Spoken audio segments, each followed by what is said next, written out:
السلام علیکم ورحمۃ اللہ وبرکاتہ۔ اگلا سوال دیکھتے ہیں، بڑی تفصیل سے یہ سوال کل بھیجا ہے میری طرف کہ اس کی تفصیلات تو بہت ہیں، میں مختصراً بتا دیتا ہوں کہ خاتون کا سوال ہے جن کی شادی اپنی مڈ 30s میں ہوئی اور انہوں نے بہت دعائیں مانگی تھیں کہ اللہ سبحانہ و تعالیٰ میرے والدین کو کی زندگی میں مجھے جو ہے وہ شاد و آباد کر دے تاکہ وہ اپنی ذمہ داری سے سبکدوش ہو جائیں اور میری خوشیاں دیکھ لیں۔ اور لوگ مجھے کہتے تھے کہ تیری قسمت میں شادی نہیں لکھی تو کیوں ضد کر رہی ہے، اور اس کی شادی ہونے کے بعد میں بڑی خوشی کی زندگی گزار رہی تھی اور میں زندگی میں اپنی خوش تھی، لیکن اس کے چند سال کے بعد میرے شوہر کا انتقال ہو گیا ہے۔ تو اب لوگ مجھے طعنے دیتے ہیں کہ تو نے ضد کر کے شادی کی تھی تو دیکھ تجھے تیری ضد کی سزا مل رہی ہے۔ اب یہ ساری باتیں جو ہیں نا، یہ بڑی ہی عجیب سی باتیں ہمارے ہاں لوگ سمجھتے ہیں کہ انہیں قسمت کے بارے میں پتہ ہے کہ کس کی شادی ہونی ہے کس کی نہیں ہونی ہے۔ ایک عجیب سی بات ہے یہ، اللہ کے بندوں، اللہ کی بندیوں، قسمت اللہ کے علم میں ہے کہ کس کے ساتھ کیا معاملہ ہونا ہے۔ تم ہوتے کون ہو کہ بولنے والے تمہاری قسمت میں نہیں تھی اور تم نے ضد کر کے لے لی؟ مطلب یہ کوئی بات ہے سمجھ میں آنے والی؟ اور ایسی جاہلانہ باتیں کر کے لوگ دوسروں کو تنگ کرتے ہیں، لٹرلی یہ دوسروں کو تنگ کرنے والی بات ہے۔ یعنی اپنی زندگیوں میں تو خوش ہیں نہیں ہیں اللہ بہتر جانتا ہے، لیکن دوسرے کی زندگی میں وسوسوں کے پہاڑ لگا دو۔ وہ اللہ سے نہیں مانگیں گے تو کس سے مانگیں گے؟ اللہ سے ہی مانگیں گے نا۔ یعنی اگر کسی کو بہت عرصہ مانگنے کے بعد کوئی چیز مل جائے تو تم کہو گے کہ ضد کر کے لے لی ہے، یہ کس قسم کی بات ہے؟ اسی طرح تو حضرت موسیٰ علیہ السلام کی قوم نے بھی اللہ سے کئی سال تک نجات کی دعا مانگی تھی، تو کیا ضد کر کے نجات لی ہے؟ حضرت یعقوب علیہ السلام نے حضرت یوسف علیہ السلام سے ملنے کی دعائیں کئی سالوں تک کی، کئی دہائیوں تک کی، تو کیا ضد کر کے حضرت یوسف کو انہوں نے لے لیا؟ مطلب کوئی عقل کی بات کرو یار۔ یعنی کبھی کبھی دعائیں رائٹ اوے پوری ہو جاتی ہیں، کبھی ایک ان کا ٹائم ہوتا ہے اس پہ پوری ہوتی ہیں، تو یہ ضد کر کے لینا نہیں ہوتا، اپنے رب سے عرض رکھتا ہے، اپنے رب کی حضوری، اور اللہ کو پتہ ہے کس کو کب کیا دینا ہے۔ یہ بھی اللہ کا کرم ہے نا کہ اللہ نے آپ کو اس چیز سے محروم نہیں رکھا کہ آپ کی شادی نہ ہوتی، پھر اچھا آپ کے والدین کے بعد ہوتی، پھر والدین کے بعد ہوتی اور پھر تھوڑی دیر چل کے ختم ہو جاتی، یا جو بھی معاملہ ہوتا، تو ان تمام چیزوں میں اللہ نے آپ پر یہ کرم تو کیا نا کہ آپ کو آپ کے والدین کے ساتھ بھی ایک عرصے تک رکھا۔ ہو سکتا ہے اس کے پیچھے کیا حکمت ہے ہم نہیں جانتے، پھر آپ کو یہ خوشی آپ کے والدین کی زندگی میں ہی عطا کر دی۔ اب وہ خوشی ٹھیک ہے ٹیمپریرلی تھی، لیکن جتنے عرصے بھی رہی تھی۔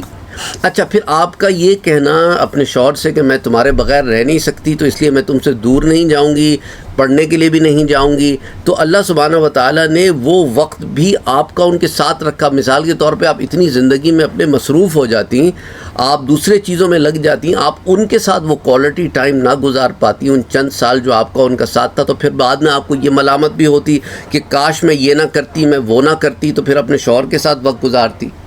تو اللہ نے آپ کو وہ وقت ان کے ساتھ دے دیا، وہ وقت آپ کا اولاد کے ساتھ ہو گیا۔ اب اولاد بچی ہے، چھوٹی ہے، اب آپ محنت کرنے کے لیے جو کر رہی ہیں کام، اس کو بھی آپ دیکھیں نا، اللہ سبحانہ و تعالیٰ نے زندگی کے فیزز رکھے ہیں، کبھی راحت کے آرام کے فیزز ہوتے ہیں اور کبھی ذرا چیلنجز کے فیزز ہوتے ہیں، اور اس کے بعد اللہ نے چاہا تو اللہ آپ کو آپ کی اولاد کے ذریعے خوشیاں عطا فرمائے گا انشاءاللہ تعالی۔ اچھا جہاں صحت کی اونچ نیچ کی بات ہے، وہ زندگی کے ساتھ لگی ہوئی ہے، سب کے ساتھ لگی ہوئی ہے، نوبڈی از پرفیکٹ۔ میرے ساتھ بھی کچھ ہیلتھ ایشوز ہیں، بہت سارے لوگ ہیں جن کے ساتھ ہیلتھ ایشوز ہیں، جو لوگ اس چینل سے جڑے ہوئے ہیں وہ جانتے ہیں کہ بعض دفعہ I had to take a break from this channel because of the health issues۔ دیکھیں ہر ایک کے ساتھ کچھ نہ کچھ لگا رہتا ہے، اور کبھی کبھی کیا ہوتا ہے کہ میں یہ دیکھتا ہوں کہ بہت ساری چیزیں میں اگر ایکسپیرینس نہیں کرتا تو میں ایمپتھی کے لیول پہ آ کے لوگوں کے ساتھ یہ چیزیں شیئر نہیں کر پاتا۔ وہ بس سرسری سی باتیں ہوتی، کتابی باتیں ہوتی، فلسفی والی باتیں ہوتی، کیونکہ میں خود اگر کسی چیز سے گزر رہا ہوں نا تو پھر مجھے اس کی انٹینسٹی پتہ ہوگی۔ ہو سکتا ہے اللہ نے مجھے مختلف چیزوں سے اس لیے گزارا تاکہ میں قرآن اور حدیث کی روشنی میں اور مختلف اور علوم کی روشنی میں آپ کے ساتھ ایک ایسی چیز شیئر کر سکوں جو ہماری اور آپ کی ایسی بات ہو. جیسا آپ میں سے بہت سارے لوگ کہتے ہیں سر اٹ میک سینس جب آپ بات کرتے ہیں, دل کو لگتی ہے, صبر آتا ہے. اس کی ایک وجہ یہ بھی ہو سکتی ہے کہ جو انسان ان مراحل سے گزرتا ہے نا تو وہ بیٹر ان چیزوں کو کنوے کر پاتا ہے بنسبت ان لوگوں کے جن کی باتیں ہوتی ہیں صرف وہ کبھی کسی چیز سے گزرے نہیں ہوتے. تو یہ ایکسپیرینسز آف لائف جو ہیں, کبھی کبھی آپ نے کہتے دا بٹر ایکسپیرینسز آف لائف, ایک زندگی کا کڑوا سچ جب اس کے گھونٹ انسان پیتا ہے تو پھر اسے وہ شہد ملتا ہے جسے وہ لوگوں میں بانٹتا ہے, جس شہد کی مٹھاس سے کئی لوگوں کی راحت کا سامان ہوتا ہے. تو بہرحال یہ اللہ سبحانہ و تعالیٰ کی طرف سے معاملے ہیں. یہ وسوسے جو آپ کے اندر لوگ ڈال رہے ہیں وہ وہی بات ہے کہ یہ شیطانی عمل ہیں. آپ نے لا حول ولا قوت الا باللہ العلی العظیم پڑھنا ہے, ان چیزوں کو جھٹک دینا ہے, ان چیزوں کو ایسے جسٹ برش آف کر دیں. اور یہ بیکار کی باتیں ہیں کہ ضد کر کے لے لیا اور فلانا, پھر اللہ نے میرے ساتھ ایسے کیوں کیا, اس پر تو ہم پہلے بھی کئی دفعہ بات کر چکے ہیں. اور ایک دو روز پہلے بھی میں نے ایک آپ کو لیکچر شیئر کیا تھا, وائی می, میرے ساتھ ایسا کیوں ہوا.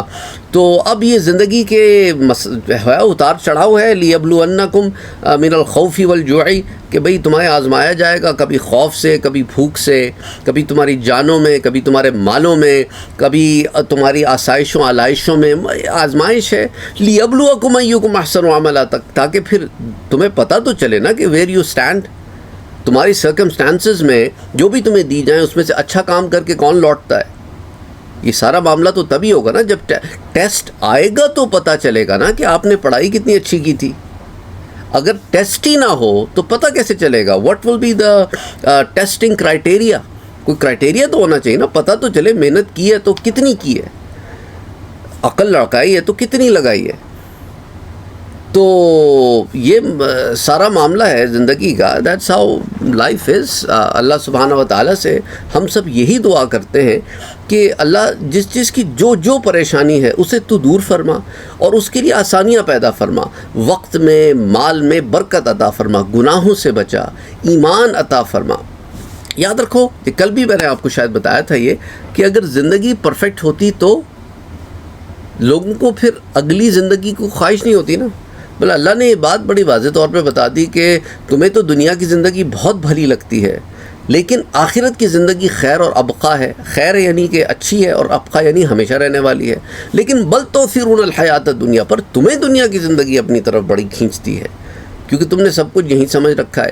اچھا اسی لیے ہمارے ہاں وہ یہ ہے کہ دنیا کو ہم نے پیمانہ بنا کے ہم برزخ کی لائف کو اور جنت کی لائف کو بھی دیکھنا شروع کر دیتے ہیں. حالانکہ برزخ کی حیات کے بارے میں بڑی تفصیل سے میں آپ کو بتا چکا ہوں کہ وہ کیسی حیات ہے.